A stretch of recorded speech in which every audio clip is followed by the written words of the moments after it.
أضفيت على الحسن العبقى فالورد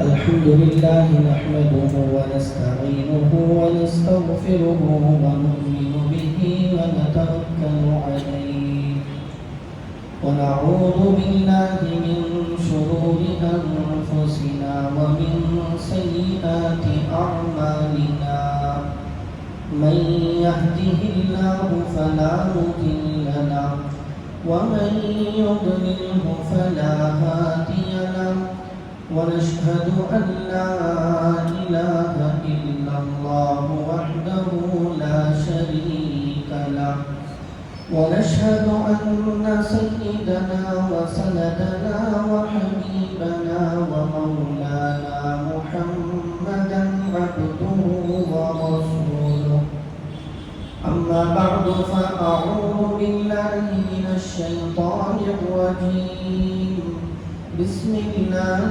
الرحمن الرحيم يا أيها الذين آمنوا قوا أنفسكم وأهليكم نارا وقودها الناس والحجارة عليها ملائكة غلاظ شداد لا يعصون الله ما أمرهم ويفعلون ما يؤمرون سبحان ربك رب العزة عما يصفون وسلام على المرسلين والحمد لله رب العالمين اللهم صل على سيدنا محمد وعلى آل سيدنا محمد وبارك وسلم. معزز سامعین کرام، بزرگان محترم، عزیزان ملت، اللہ کے نبی صلی اللہ علیہ وسلم کی آمد سے پہلے دنیا میں جب آپ صلی اللہ علیہ وسلم تشریف لائے اس وقت اور آپ کے آنے سے پہلے، نبوت سے پہلے جو حالات جزیرہ عرب کے تھے ان حالات سے ہم سب لوگ بخوبی واقف ہیں۔ ہر قسم کی برائیاں وہاں پر موجود تھی۔ شراب ایک عزیز چیز ان لوگوں کی بنی ہوئی تھی۔ قتل و غارت گیری کا بازار گرم تھا۔ عورتوں کو جاگیر سمجھ کر بازاروں میں فروخت بھی کیا جاتا تھا۔ عورتوں کی عزتیں وہاں پر محفوظ نہیں تھی۔ الغرض ہر قسم کی برائی جن کو بیان بھی نہیں کیا جا سکتا، ایسی برائیاں وہاں پر موجود تھیں۔ کچھ اچھی عادتیں بھی تھیں لیکن برے اخلاق وہاں پر بہت زیادہ موجود تھے۔ ایسے غلط ماحول میں، ایسے برے ماحول میں جناب محمد رسول اللہ صلی اللہ علیہ وسلم مبعوث ہوئے۔ آپ پر اللہ تعالیٰ نے اپنا پاک کلام اتارنا شروع کیا تو قرآن مجید کی جو پہلی آیتیں نبی پاک صلی اللہ علیہ وسلم پر اتری، جو امت کے لیے، پوری انسانیت کے لیے ایک پیغام تھی، تو ہونا تو یہ چاہیے تھا کہ وہ پہلی آیتیں زنا کے خلاف اترتی، عورتوں کی عزت و احترام میں اترتی، شراب کے خلاف اترتی یا جوے کی مذمت میں وہ آیتیں اترتی، لیکن ان سب برائیوں سے ہٹ کر جو پہلی آیتیں اتری ہیں، اگر ہم ان آیتوں کو دیکھیں گے تو اللہ تعالیٰ ان آیتوں میں ایک خاص چیز کا حکم فرماتے ہیں۔ اقرأ باسم ربک الذی خلق۔ ان آیتوں کے اندر اللہ تعالیٰ پڑھنے کا، تعلیم حاصل کرنے کا بندوں کو حکم دیتے ہیں۔ تو مفسرین لکھتے ہیں کہ تعلیم ایک ایسا اجالا ہے، ایک ایسی روشنی ہے، ایک مثال سے ہم سمجھ لیں کہ پوری دنیا، پوری کائنات ایک تاریک اندھیرا کمرہ ہے، اور جو برے لوگ، برے اخلاق، بری عادتیں ہیں، ایسا سمجھیں کہ خوفناک درندے ہیں، جانور ہیں، برے اخلاق، بری عادتیں، برا کلچر جو اس تاریک کمرے میں موجود ہیں۔ اگر ہم اسی تاریکی کے ساتھ، اسی اندھیرے کے ساتھ ان جانوروں کو ختم کرنے کے لیے جائیں گے تو بجائے اس کے کہ ہم خود ان جانوروں کو ختم کریں، ان جانوروں کا لقمہ بن کر ہم خود ختم ہو جائیں گے۔ اس لیے سب سے پہلے ضروری ہے کہ ہم اس کمرے کو روشن کریں، اس کمرے میں اجالا لائیں اور معلوم کریں کہ کون سا جانور کس جگہ پر موجود ہے اور کس جانور کو کیسے طریقے سے ختم کیا جا سکتا ہے۔ تو اسی طرح یہ پوری دنیا تاریک تھی، درندوں کی طرح برے اخلاق، بری تہذیب وہاں پر موجود تھی۔ تو اللہ تعالیٰ نے سب سے پہلا حکم دیا کہ تم اس دنیا میں تعلیم کا، علم کا شمع جلاؤ، علم کی روشنی جلاؤ، پھر تم آسانی سے ہر قسم کی برائیوں کو، ہر قسم کے درندوں کو اس تاریک کمرے سے ختم کر سکتے ہو۔ تو اس سے ایک پیغام اور بھی ملتا ہے کہ تعلیم کے اندر وہ تاثیر ہے جس کے ذریعے سے قوم کو، ملت کو، بلکہ پوری انسانیت کو ہم جس راستے پر چاہیں لے جا سکتے ہیں۔ اگر میں یہ چاہوں کہ مجھے پوری انسانیت کو یا میرے معاشرے کو برائی کی طرف لے جانا ہے، یا کچھ خاص نظریات مجھے اپنے معاشرے کے بچوں میں یا معاشرے میں ڈال دینے ہیں، تو تعلیم کے راستے سے وہ خاص نظریات ان میں ڈالے جا سکتے ہیں۔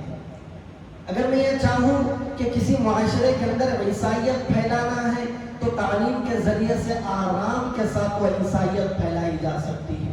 یہی وجہ ہوئی کہ جب ہندوستان میں انگریزوں کا تسلط ہوا، انگریزوں نے یہاں پر قابو پا لیا، تو سب سے پہلے وہاں پر ایک بل ان لوگوں نے پاس کیا کہ ہندوستان میں عیسائیت کی تبلیغ کے لیے پادریوں کو آنے کی اجازت دی گئی، جس کے نتیجے میں چند دہائیوں میں ان لوگوں کی تبلیغ کے کئی 20 سینٹر ہندوستان میں قائم ہو گئے، اور ان لوگوں نے اپنے مذہب کی، عیسائیت کی بڑے زور و شور سے تبلیغ شروع کی۔ الحمدللہ اس وقت علماء اکرام نے بڑے زور کے ساتھ ان لوگوں کا مقابلہ کیا، مناظرے کیے، گاؤں گاؤں، قریہ قریہ جا کر لوگوں کو سمجھایا، لیکن تسلط ان لوگوں کا تھا، اس کا بہت زیادہ اثر بھی ہوا یہاں پر کہ بہت سارے ہندو بھی اور مسلمان بھی عیسائیوں کے جال میں پھنس گئے۔ لیکن تاریخ کی کتابوں میں ایک نام آتا ہے، غالباً لارڈ میکالیا کچھ نام ہے اس کا، اس نے یہاں پر ایک یونیورسٹی قائم کی۔ قائم کرنے کے بعد اس کے تاریخی الفاظ تھے، اس نے یہ کہا کہ میں نے یہاں پر ایک ایسا کام کر دیا ہے، ایک ایسا ادارہ کھول دیا ہے جس ادارے میں تعلیم پانے کے بعد ہندوستانی لوگ وہ نام کے اعتبار سے تو ہندوستانی رہیں گے، نام کے اعتبار سے ہندو رہیں گے، نام کے اعتبار سے مسلمان رہیں گے، لیکن وہ فکری اعتبار سے، ذہن اور عقلی اعتبار سے وہ انگریز پیدا ہوں گے۔ اس نے پہلا تعلیمی ادارہ کھولا تو اس کے وہ تاریخی الفاظ تھے۔ اس وقت سے لے کر آج تک آپ دیکھیں گے کہ جتنے تعلیمی ادارے ان عیسائیوں کے ہمارے شہروں کے اندر موجود ہیں، کسی اور مذہب کے غالباً نہیں ہوں گے۔ کیوں؟ وہ جانتے ہیں کہ جو کچھ زہر ان بچوں میں یا کسی بھی معاشرے کے اندر ہمیں پھیلانا ہے، اسی میدان سے آسانی کے ساتھ پھیلایا جا سکتا ہے۔ اسی کی دیکھا دیکھی جو ہمارے ملک کی نفرت پھیلانے والے چند لوگوں کی جماعتیں ہیں، ان لوگوں نے بھی اسی راستے کو اپنایا۔ جو تنظیم ہے مسلم مخالف جس کو سمجھا جاتا ہے، آپ گوگل پر سرچ کر کے دیکھیں کہ ان کی جو سکولز کی جو ان کی چین لنک بنائی گئی ہے کتنے ہزاروں کی تعداد میں ہے۔ پورے ملک کے اندر غالباً 38 یا 48 ہزار ان کی سکول اور کالجز بنائے گئے پورے ملک کے اندر، جس کے اندر 34 لاکھ بچے تعلیم پاتے ہیں، 1.5 لاکھ سے زیادہ وہاں پر ٹیچرز اور استاذ تعلیم دے رہے ہیں۔ کیوں جال بچھایا، ان کا صرف مقصد یہی تھا کہ یہ جال پورا ہمارے قبضے میں آ جائے گا تو ہم جب چاہیں گے جس قوم میں چاہیں گے اپنی بات منوا سکتے ہیں۔ یہی ہوا۔ کئی سالوں کی کوشش کے بعد، مختلف بل پاس کرنے کے بعد، قریب میں بار بار میں نے بھی اس کا تذکرہ کیا، نیو ایجوکیشن پالیسی بھی بنائی گئی، جس کے اندر غور اگر کیا جائے تو اس کے اندر کتنی خرابیاں، کبھی بھارت کے کلچر کے نام پر، بھارت کے فلاں نام پر صرف اور صرف مسلم مخالف باتیں بچوں کے اندر پھیلانے کی وہاں پر سازشیں کی گئی ہیں۔ تو میں عرض کر رہا تھا، اللہ تعالیٰ نے جو پہلی وحی اتاری، اقرأ باسم ربک الذی خلق، اس کے ذریعے سے اللہ تعالیٰ یہ صاف پیغام دینا چاہتے ہیں کہ اگر تم معاشرے کو سدھارنا چاہتے ہو تو تعلیم کے اندر ایک خاص تاثیر ہے۔ تم تعلیم کے راستے سے معاشرے کے اندر اچھائیاں پیدا کر سکتے ہو۔ اس تعلیم کے اندر تاثیر کے ہونے کو غیروں نے سمجھا اور انہوں نے اپنے پیغامات اس تعلیم کے راستے سے مسلم دنیا تک پھیلانا شروع کر دیا، بلکہ پھیلا کر وہ کامیاب بھی ہیں۔ آج آپ دیکھیں مسلمانوں کے پاس کون سی طاقت نہیں ہے؟ تعداد میں مسلمان دوسرے نمبر پر، ان کے پاس ہتھیاروں کی کوئی کمی نہیں ہے، مال و دولت کی کوئی کمی نہیں ہے، ان کے پاس پیٹرول ڈیزل معدنیات کی سونے چاندی کی کوئی کمی نہیں ہے، فوجی طاقت میں بھی مسلمانوں کے پاس بہت بڑا سرمایہ ہے۔ لیکن جب ضمیر مردہ ہو جاتا ہے تو ان لوگوں نے اپنی چالوں سے ان مسلم ممالک کو بھی اپنا غلام بنا رکھا۔ لیکن افسوس، کوئی مسلمان، سب جانتے ہیں کہ ان لوگوں کے ہم غلام بنے بیٹھے ہیں، وہ لوگ جیسے نچائیں گے ہم ناچنے کے لیے تیار ہیں مسلم ممالک۔ میں نے گزشتہ جمعہ بھی کہا، مسلمان اگرچہ کہ پوری دنیا کے اندر عربوں کی تعداد میں ہے، لیکن سب سے زیادہ اگر کوئی قوم کمزور سمجھی جاتی ہے، سب سے زیادہ اگر کسی قوم کو ٹارگٹ کیا جاتا ہے، ان کی ماؤں بہنوں کے ساتھ کھیلا جاتا ہے، ان کی عزت کو کھلونا سمجھ کر کھلواڑ کیا جاتا ہے، ان کے نوجوانوں کی سروں سے خون کی ہولیاں کھیلی جاتی ہیں، تو وہ صرف اور صرف مسلم قوم ہے۔ ہمارے سامنے جو اطلاعات آتی ہیں یہ بالکل 10-20-30% ہیں کہ مسلمانوں پر فلاں جگہ ظلم ہو رہا ہے، فلاں جگہ ظلم ہو رہا ہے، بالکل کم تعداد ہے۔ ایسی بہت سارے ممالک ہیں، ایسی بہت ساری جگہیں ہیں جہاں پر مسلمانوں کو تنگ کیا جاتا ہے، ان پر ظلم ہوتا ہے، کم از کم اتنا تو ہے کہ ان کو مذہب پر عمل کرنے نہیں دیا جاتا۔ ہمارے تک وہ پیغامات بھی نہیں پہنچتے، اگرچہ کہ سوشل میڈیا کا زمانہ ہے لیکن حکومتوں کا کنٹرول ہوتا ہے، ایسے پیغامات باہر تک نہیں پہنچائے جاتے۔ اس کی وجہ کیا ہے؟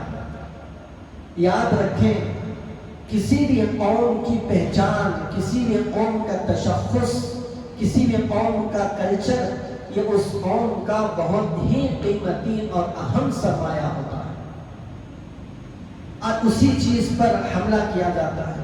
یہ جتنے بھی ہمارے مخالف جماعتیں، تنظیمیں، ممالک، طاقتیں ہیں، ان لوگوں کو ہمارے وجود سے کوئی واسطہ نہیں ہے۔ یہ نہیں چاہتے کہ مسلمان ایک بھی دنیا کے اندر نہ رہے، ان کی پلاننگ اس طریقے سے نہیں ہوتی۔ ہو سکتا ہے کہ کسی زمانے میں ان لوگوں نے اس بارے میں سوچا ہو، لیکن آج اس بارے میں یہ نہیں سوچ رہے ہیں کہ ایک ایک مسلمان کو چن چن کر ختم کیا جائے، نہیں سوچ رہے۔ ان کی کوشش یہ ہے کہ مسلمان تو رہیں لیکن ان کے دلوں سے اسلام نکل جائے، دین ختم ہو جائے، ایمان ختم ہو جائے۔ اس کام پر، اس بات پر وہ لوگ پوری اپنی طاقت جھونک کر، اپنی طاقت لگا کر کوشش کر رہے ہیں، اور پورے طور پر وہ اپنی طاقت میں، اپنی کوشش میں کامیاب بھی ہو رہے ہیں۔ لیکن افسوس کی بات ہے کہ بے دین تو بے دین ہے، چھوڑے ان لوگوں کی بات نہیں، دیندار لوگوں کے اندر تک اس بات کا شعور، حساسیت پیدا نہیں ہو رہی ہے۔ آج ہم رونا روتے ہیں کہ فلاں کوئی سیاسی آدمی، کوئی فلاں سیاسی لیڈر گھر واپسی کی بات کرتا ہے، مسلمانوں کو ان کے مذہب سے ہٹانے کی بات کرتا ہے۔ ہم بہت ساری سنتے ہیں سوشل میڈیا پر، بہت سارے کرنے والی باتیں کرتے ہیں، لیکن ہم نہیں جانتے کہ دیندار گھرانے کے بچے بھی روزانہ گھر واپس ہو رہے ہیں، ان لوگوں کے مطابق گھر واپس ہو رہے ہیں، اسلام سے ہاتھ دھو رہے ہیں۔ اللہ کے نبی صلی اللہ علیہ وسلم نے جو فرمایا یصبح الرجل مؤمنا ویمسی کافرا، کہ مسلمان صبح کو مومن ہوگا تو شام کو کافر رہے گا، شام کو مومن ہوگا تو صبح کو کافر ہو جائے گا۔ ہمارے بچے صبح جا کر وہاں پر کیا نہیں پڑھتے؟ ہم اپنے بچوں کی تعلیم کے لیے کون سی اسکولوں کا انتخاب کرتے ہیں؟ عیسائی اسکولوں میں جاتے ہیں، وہاں پر جو ان کے سلوگنس ہوتے ہیں، وہاں پر ان بچوں سے جو رٹایا جاتا ہے، پڑھایا جاتا ہے کہ خدا کس طرح سے ہے، خدا حضرت عیسیٰ ہی ہے، خدا تین ہوتے ہیں۔ اللہ تعالیٰ نے فرمایا قرآن پاک میں، جو لوگ خدا کے بارے میں یہ کہتے ہیں کہ ان اللہ ثالث ثلاثہ، اللہ تعالیٰ تین ہے، خدا تین ہے، اللہ کہتے ہیں اللہ تعالیٰ کو اتنا غصہ آتا ہے کہ قریب ہے کہ آسمان پھٹ کر نیچے گر جائے۔ آج ہمارے بچے صبح اٹھتے ہیں تو جا کر اسکولوں میں کھڑے ہو کر یہ اپنی زبان سے ادا کر رہے ہوتے ہیں۔ ذرا سوچیں کہ جو بچہ اپنی پوری زندگی یا کم از کم اس کی زندگی کا وہ قیمتی حصہ، جس حصے کو کچی دیوار پر پتھر مارنے کے مانند سمجھا جاتا ہے، جو بچے 3 سال 4 سال 5 سال یا 18 سال تک کے جو بچے ہوتے ہیں، جن کو جو سکھایا جائے، جو دیا جائے وہ بچے لے لیتے ہیں، ایسے بچے روزانہ جا کر خدا کے بارے میں شرک کی باتیں اپنی زبان سے ادا کر رہے ہوں، 2 بار 3 بار 4 بار 1 سال 2 سال 10 سال اس طرح سے اپنی زبان سے شرکیہ الفاظ نکالیں، تو وہ کیا شرکیہ بول اپنے ان بچوں کے دلوں میں نہیں اتریں گے؟ صبح جا رہا ہے تو بچہ شرکیہ بول زبان سے نکال کر کافر ہو رہا ہے، اور گھر میں آ کر 2-4 بول قرآن کے بول تو پھر مسلمان ہو رہا ہے۔ یہی تو ہو رہا ہے ہمارے گھروں کے اندر۔ تو اس لیے بزرگوں عزیزوں، تعلیم کے اندر ایک خاص تاثیر ہے، یہ اللہ کی طرف سے ہمیں اشارہ ملتا ہے۔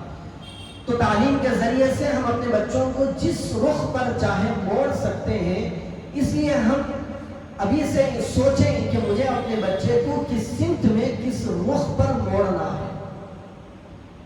ہم نے ہائی ایجوکیشن کے نام پر اپنے برتری، اپنے بڑھوتری کو دکھانے کے لیے، اپنا نام بڑا کرنے کے لیے کہ میرا بچہ فلاں سینٹ فلاں اسکول میں پڑھ رہا ہے، فلاں اسکول میں پڑھ رہا ہے، فلاں مشہور کالج میں پڑھ رہا ہے، یہ دکھانے کے لیے لاکھوں روپیے دے کر اپنے بچوں کا ایمان گوا رہے ہیں۔ میں نے پہلے بھی کہا، مسلم پرسنل لا بورڈ کے جو بڑے اکابرین ہیں ان کی زبانی سننے میں آیا کہ چند سال پہلے جو حکومت میں یا جو کورٹ میں اسلام کے خلاف جو درخواستیں دی جاتی تھی کہ اسلام کا فلاں حکم غلط، فلاں حکم غلط، فلاں حکم غلط، یہ درخواست دینے والے غیر ہوا کرتے تھے، غیر مسلموں کی طرف سے یہ درخواستیں آیا کرتی تھی۔ لیکن ہم کیا کریں کہ چند سالوں سے ایسا ہو رہا ہے کہ مسلمان ہیں جو اس طرح کی درخواستیں وہاں پر دے رہے ہیں، اور ہم ان لوگوں کے مقابل میں کھڑے ہو کر اسلام کا دفاع کرنا پڑ رہا ہے۔ ادھر بھی مسلمان، ادھر بھی مسلمان وہ ہیں کہ اسلام کے خلاف درخواست دے رہے ہیں، اور ہم اس کا دفاع کرنے کے لیے کورٹ میں کھڑے ہو کر لڑ رہے ہیں۔ کیسا جال بچھایا، کیسی چال چلی کہ اسلام کو مٹانے کے لیے مسلمانوں ہی کو استعمال کیا جا رہا ہے۔ آخر یہ اسلام کے بارے میں اعتراض کرنے والے کہاں سے پیدا ہوتے ہیں؟ ایسے ہی اسکولوں میں جنم لیتے ہیں، ایسے ہی دیندار گھرانوں میں پیدا ہوتے ہیں، جو دیندار اپنے آپ کو کہتے ہیں لیکن اپنے بچے کو تعلیم کے نام پر غیروں کے حوالے کر دیتے ہیں، غیروں کے ہاتھ میں فروخت کر دیتے ہیں، فیس بھی لاکھوں کی دیتے ہیں اور بچوں کا ایمان بھی داؤ پر لگا دیتے ہیں۔ اللہ نہ کرے، اللہ نہ کرے، آج کل کے جو حالات ہیں، اب یہ نسل جب باہر آئے گی تعلیم پا کر، پتہ نہیں ہم ان بچوں کا حال کیا ہوگا، ان بچوں کا مستقبل کیا ہوگا۔ بہت افسوس ہوتا ہے۔ اس لیے بزرگوں عزیزوں، اسکول کے غالباً بہت سارے لوگوں نے ایڈمیشنز بھی کرا دیے ہوں گے یا ایڈمیشن کا دور چل رہا ہے، اس لیے غالباً بہت سارے لوگوں کو ہماری باتیں معمولی لگتی ہیں کہ مولوی لوگوں کا کام ہے کہتے رہنا، ہم اپنا مستقبل دیکھیں، اپنا سامنے کا کام دیکھیں، تعلیم کہاں اچھی ہوتی ہے۔ ہم تعلیم کے نام پر اپنے بچوں کا دین برباد کر رہے ہیں۔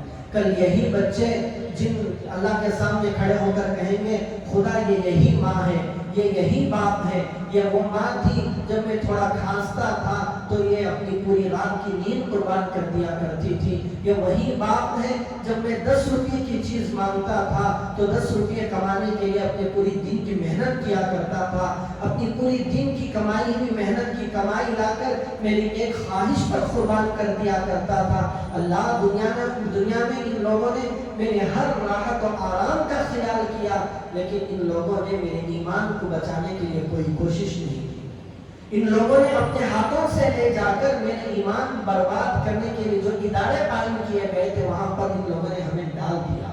کل یہ بچے شکایت کریں گے تو ان بچوں کے ایمان نہ ہونے کی وجہ سے، ان بچوں کے غلط ماحول میں پل کر گناہوں کا بوجھ اپنے سر پر لانے کی وجہ سے یہ بچے بعد میں جہنم میں جائیں گے، اس سے پہلے اللہ والدین کو جہنم میں دھکیلیں گے۔ تو یہ بچے ہمارے لیے قیمتی سرمایہ ہیں، کل کے لیے قوم کا مستقبل یہ بچے ہیں، تو ان بچوں کے ایمان کی حفاظت کی ذمہ داری یہ بھی ہمارے ذمہ ہے۔ ہم ان بچوں سے بالکل بے خبر نہ رہیں۔ ان بچوں کے لیے اللہ کے نبی صلی اللہ علیہ وسلم کی زندگی کی کیا تعلیمات ہیں، اللہ کے نبی صلی اللہ علیہ وسلم نے بچوں کے ساتھ کیسا سلوک کیا، کیا کیا تعلیم دی، اللہ کے نبی صلی اللہ علیہ وسلم بچوں سے کیسے محبت کرتے تھے۔ آج ہمارے پاس نہ بچوں سے محبت کرنے کا وقت ہے، نہ بچوں کے نظریات اور ان کی سوچ کو جانچنے کا وقت ہے کہ میرا بچہ اسکول میں پڑھ رہا ہے تو کیا پڑھ رہا ہے، کیا سیکھ رہا ہے، کیسا ماحول وہاں پر میرے بچے کو مل رہا ہے، کیسے معلوم ہوگا؟ صبح 7 بجے 6:30 بجے یا 7:30 بجے بچے کی وین آتی ہے، صبح بچہ فجر تو نہیں پڑھتا، بچہ فجر تو پڑھنے کی توفیق نہیں ہوتی۔ اللہ کے نبی صلی اللہ علیہ وسلم نے فرمایا کہ چھوٹا بچہ 7 سال کا جب ہو جائے تو اللہ کے نبی نے یہ فرمایا قرآن سکھاؤ، ذکر سکھاؤ، یہ بھی ضروری سکھانے کی چیزیں ہیں۔ تو سب سے پہلا حکم دیا کہ بچہ 7 سال کا ہو جائے تو نماز پڑھاؤ۔ نماز کے اندر یہ تاثیر تھی کہ وہ ہر قسم کی برائیوں کو ختم کر سکتی تھی۔ نماز کے وقت میں ماں بچے کو تھپک کر سلاتی ہے، ٹھیک آدھے گھنٹے کے بعد بچے کو اٹھا کر اس کو تیار کر کے اسکول کی طرف بھیج دیتی ہے۔ ایک دعا پڑھانے تک کی ماں کو توفیق اور وقت نہیں ملتا۔ بچہ صبح سویرے اسکول جاتا ہے، 4 بجے 4:30 بجے جب اسکول سے واپس آتا ہے تو ظالم معاشرہ ٹیوشن کی طرف بچوں کو ڈھکیل دیتا ہے۔ جب بچے تھکے ہارے ٹیوشن سے پڑھ کر گھر آتے ہیں تو گھر میں ٹی وی لگی ہوئی ہے، ماں باپ سمجھتے ہیں کہ بچہ تھکا ہوا ہے، کچھ مائنڈ فریش کر لے، ٹی وی کے سامنے بٹھا دیتے ہیں۔ یا کم از کم اتنا تو ہوتا ہے ہر دیندار گھرانے کے اندر بچے کے ہاتھ میں موبائل فون دے دیا جاتا ہے، یہ قانون لگا دیا جاتا ہے کہ تم ہوم ورک کرو گے تو تمہیں موبائل دیا جائے گا آدھے گھنٹے کے لیے، 1 گھنٹے کے لیے۔ زہر کافی ہے، تھوڑا اگر دے بھی دیا جائے تو زہر ہی اپنا کام کر جاتا ہے۔ تو کہاں وقت ہے ان بچوں کو قرآن سکھانے کے لیے؟ کہاں ہے وقت والدین کے پاس کہ والدین اپنے بچوں کو سامنے بٹھا کر پوچھے کہ بیٹا آج ٹیچر نے تمہیں کیا پڑھایا؟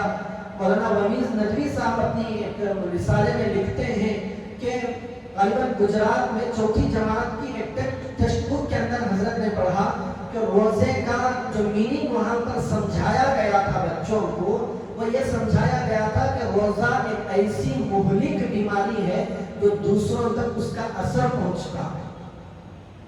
چھوٹا بچہ 4تھی کلاس کا کچا دماغ، اب روزے کا ٹرانسلیشن اس کو یہ رٹایا جا رہا ہے کہ روزہ ایک ایسی بیماری ہے جو آدمی رکھتا ہے، وہ بیماری دوسروں تک اس کی منتقل ہوتی ہے۔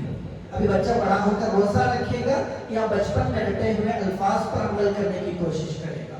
ایک اور کتاب کے بارے میں نے پڑھا کہ اس میں ایک کارٹونز کی شکل میں کچھ تصویریں بنائی گئی تھی۔ ایک کار کی تصویر، کار سے زوردار شور نکل رہا ہے، اور ایک ریل گاڑی کی تصویر، زوردار اس سے بھی شور نکل رہا ہے۔ بازو میں ایک اور تصویر بنائی گئی، مسجد کی تصویر، مسجد سے ایک لوگوں کی بھیڑ نکل رہی ہے، وہاں سے بھی بہت زیادہ شور کی آواز وہاں پر جو کارٹون میں بنائے جاتے ہیں بنائے گئے تھے، اور ایک آدمی کی تصویر وہاں پر وہ کان پر ہاتھ رکھ کے کھڑا ہوا ہے، اور نیچے لکھا ہوا ہے ان سب چیزوں سے ہوائی آلودگی پیدا ہوتی ہے۔ اب چھوٹے بچے کے کچے دماغ میں یہ بٹھا دیا جائے، ابھی بچہ بڑا ہو کر کبھی اسلام پر اعتراض کرے گا، کبھی قرآن پر اعتراض کرے گا، کبھی روزے پر، تو کبھی قربانی پر اعتراض نہ کرے تو پھر کیا کرے گا؟ کبھی ہم نے غور کیا کہ بچوں کی کتابوں میں کیا موجود ہے؟ کیا میرے بچے کے ذہن میں ڈالا جا رہا ہے؟ ظالم نصاب نے ستیہ ناش کر کے رکھ دیا۔ جو کچھ تھوڑا بہت مسلم حکمرانوں کے بارے میں کم از کم دوسرے مذاہب کی پہچان تو ان نصابوں میں کرائی گئی تھی کہ اسلام کیا ہے، مختصر اس کی تاریخ، اس کے مقدس شہروں کے نام، مقدس خلیفاؤں کے نام اس میں بتائے گئے تھے۔ لیکن سب کچھ خارج کر کے بھارت کے کلچر کے نام پر جو فرضی دیوی دیوتا ہیں ان کی کہانیوں کو ایک حقیقت بنا کر ہمارے بچوں کو سمجھایا جا رہا ہے۔ بچوں کو جس عمر میں حضرت ابوبکر کی کہانیاں سنائی جاتی، حضرت حسنین رضی اللہ عنہما کے قصے سنائے جاتے، بی بی فاطمہ رضی اللہ عنہا کی پردہ اور حیا کی باتیں بتائی جاتی، اس عمر میں دیوی دیوتاؤں کے قصے اگر میرے بچے سنیں گے تو پھر میرے بچوں کے ایمان پر کیا اثر پڑے گا؟ اس لیے ذرا غور کرنے کی ضرورت ہے، ذرا اپنے ضمیر کو جوڑیں کہ ہم ترقی کے نام پر، تعلیم کے نام پر، یہی وجہ ہے کہ آج مسلمانوں کے اندر تعلیمی معیار تو بڑھ گیا، پڑھے لکھے لوگوں میں اضافہ ہو گیا، لیکن مسلمانیت کہاں تک پہنچی ہے، اخلاق کہاں تک پہنچے ہیں؟ ایک نوجوان یا ایک بوڑھا بیچ سڑک پر ایکسیڈنٹ ہو کر گرا ہوا ہے، دسیوں مسلمان اپنے ٹو ویلر میں کاروں میں وہاں سے گزر رہے ہیں، کسی کے دل میں ذرا برابر رحم نہیں آتا کہ بوڑھا ہے، چہرے پر سنت سجی ہوئی ہے، سر پر ٹوپی پہنا ہوا ہے، گاڑی سے ایکسیڈنٹ ہو کر گرا ہوا ہے، سر سے خون بہ رہا ہے، کسی کو یہ توفیق نہیں ہوتی کہ اس گرے ہوئے بوڑھے کو اٹھا لے۔ کیا ہو گیا؟ مسلمان ترقی پا گیا، اس کے اندر بزدلی آ گئی، لوگوں کے دلوں سے، لوگوں کی جو ہمدردی ہونی چاہیے تھی، ہمدردی ختم ہو گئی۔ اس تعلیم سے، اس ترقی سے وہ پستی اچھی تھی جس پستی کے اندر مسلمانوں کے اندر اخلاق موجود تھے، جن مسلمانوں کے اندر لوگوں کی ہمدردی موجود تھی، رشتہ داروں کا حق مسلمان ادا کیا کرتے تھے، ماں باپ کے حقوق بچے پہچانتے تھے، کچھ بھی نہیں آتا تھا، والدین کے سامنے زور سے بولنے کی بچوں کو ہمت نہیں ہوا کرتی، تعلیم کچھ بھی نہیں پا کر ہے، والدین کے سامنے ادب سے بیٹھا کرتے تھے۔ آج تعلیم یافتہ بچے جا کر دیکھیں، جس کلچر کو ہم فالو کرنے کی کوشش کرتے ہیں، والد کی کچھ ہڈیاں کمزور ہوئی، جسم کمزور ہو گیا، ایمبولینس لا کے بچہ باہر کھڑا کر دیتا ہے کہ ابا جان چلیے، میں نے بہترین اولڈ ایج ہوم کا میں نے انتظام کر دیا، آپ کو وہاں پر داخلہ کروانا ہے۔ بڑی تہذیب کے ساتھ بچہ والدین کی بے ادبی کرتا ہے۔